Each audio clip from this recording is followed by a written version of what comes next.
Hello my dear friends, आज की class में हम डिस्कस करेंगे cost estimator and its qualification.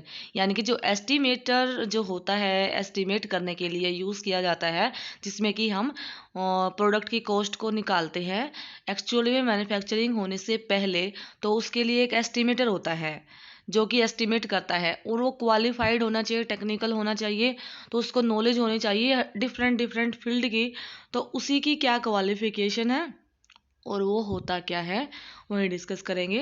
तो देखा जाए तो जो काम हो रहा है ना, इसका एस्टिमेशन निकाला जाता है, जो कि प्लानिंग डिपार्टमेंट होता है ना।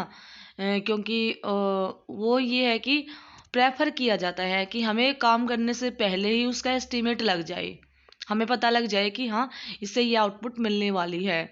तो जर्नली ये प्रोडक्शन मैनेजर फॉलो करता है, और प्रोडक्शन मैनेजर एक आदमी होता है जो प्रिपेयर करता है कोस्ट एस्टिमेट को। उसी को कोस्ट एस्टिमेटर बोलते हैं। कोस्ट एस्टिमेटर यानी कि जो कि प्रेप यानी कि प्लानिंग डिपार्टमेंट के अंदर हम एस्टिमेट करते हैं, ठीक है। और उसी को प्रोडक्शन मैनेजर के द्वारा किया जाता है। और प्रोडक्शन मैनेजर एक पर्सन होता है जो प्रिपेयर करता है कोस्ट एस्टिमेट, यानी कि कितना कॉस्ट लगी है उसका एस्टिमेट को प्रिपेयर करना, और उसी को बोलते हैं कोस्ट एस्टिमेटर। तो उसकी क्या क्वालिफिकेशंस होनी चाहिए, तो वन बाय वन डिस्कस करेंगे। फर्स्ट ऑफ ऑल, जो कोस्ट एस्टिमेटर जो होना चाहिए, उसको ऐसा होना चाहिए able to read and understand the drawing well. जो ड्राइंग है प्रोडक्ट की, जो भी हम मैन्युफैक्चर कर रहे हैं, तो जो कोस्ट एस्टिमेटर होता है वो उसकी एबिलिटी यानी कि उसके अंदर इतनी क्षमता होनी चाहिए कि वो समझ सके और पढ़ सके ड्राइंग को इजीली, अच्छे से। देन नेक्स्ट क्या है, he must possess good knowledge of different production machine, their operation timing for product been manufacture. यानी कि जो प्रोडक्ट मैन्युफैक्चर हो रहा है, जो प्रोडक्शन मैनेजर या एस्टिमेटर होता है, उसको नॉलेज होनी चाहिए, मशीन्स की नॉलेज होनी चाहिए, उस पर क्या काम हो सकता है मशीन्स पे, और ऑपरेशन यानी कि ये काम कितने टाइम में हो सकता है, नॉलेज होना चाहिए। देन नेक्स्ट क्या है, he must possess good knowledge of market prices of different material required for manufacturing। यानी कि जो जो मटेरियल रिक्वायर्ड होंगे मैन्युफैक्चरिंग करने के लिए, तो जो प्रोडक्शन मैनेजर या एस्टिमेटर है, उसको नॉलेज होना चाहिए मार्केट में क्या प्राइस चल रहा है अलग अलग मटेरियल का, जो कि यूज़ होने वाला है मैन्युफैक्चरिंग में। Next, he must possess good knowledge of use of tool jig and fixture. जो भी जिग फिक्सचर टूल्स जो भी यूज हो रहे हैं प्रोसेस के दौरान, तो उसको प्रॉपर नॉलेज होना चाहिए उनके बारे में। कौन सा जिग एंड फिक्सचर कहाँ पे यूज़ होगा, टूल कौन सा किस ऑपरेशन के लिए यूज़ होगा, तो इसलिए उसको पूरा प्रॉपर नॉलेज होनी चाहिए। He must possess good knowledge of cutting speed, feed, depth of cut for different material and different type of the tool. यानी कि अलग अलग मटेरियल के जो टूल्स अवेलेबल होते हैं, और जिन जिन मटेरियल को हमें मशीनिंग करनी होती है, तो उसी के अकॉर्डिंग जो एस्टिमेटर या प्रोडक्शन मैनेजर होता है, उसको ये पता होना चाहिए ये पर्टिकुलर मटेरियल हमने चूज़ किया, तो इसकी cutting speed, feed and depth of cut क्या लेना चाहिए, और किस तरीके से इकोनॉमिकल या सुटेबल होगा पर्टिकुलर ऑपरेशन के लिए, तो ताकि वो सेलेक्ट करने में इजी रहे। तो उसको अच्छी नॉलेज होनी चाहिए इस technically. He must possess good knowledge of different wage rate of different type of the worker.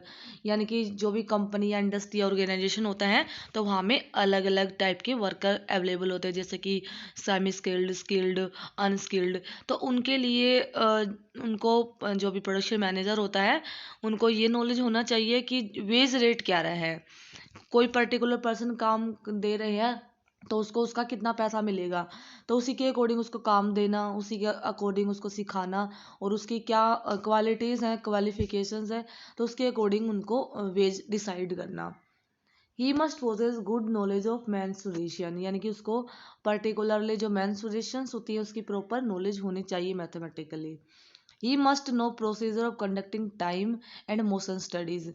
और उसको टाइम और मोशन स्टडी कैलकुलेट करने का, निकालने का प्रोसीजर भी पता होना चाहिए। क्या होता है टाइम एंड मोशन स्टडी?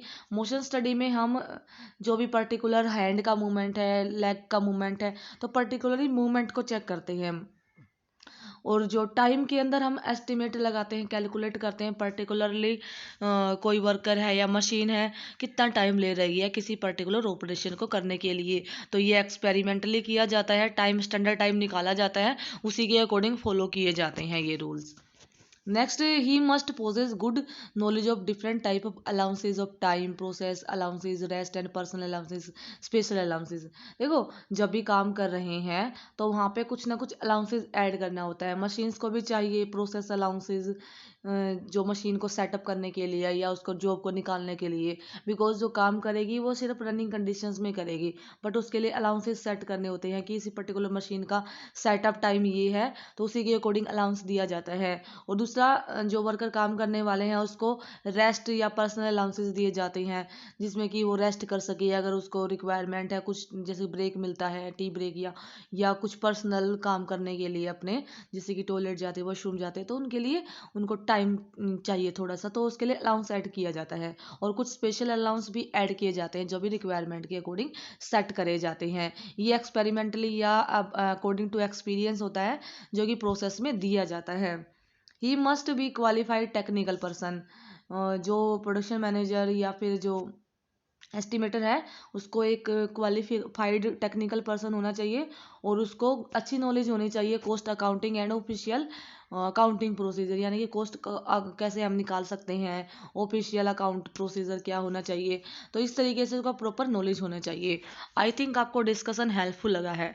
अगर वीडियो अच्छी लगी है, हेल्पफुल लगी है, तो अपने फ्रेंड्स के साथ में शेयर जरूर करना। मिलते हैं नेक्स्ट वीडियो में। Have a nice day.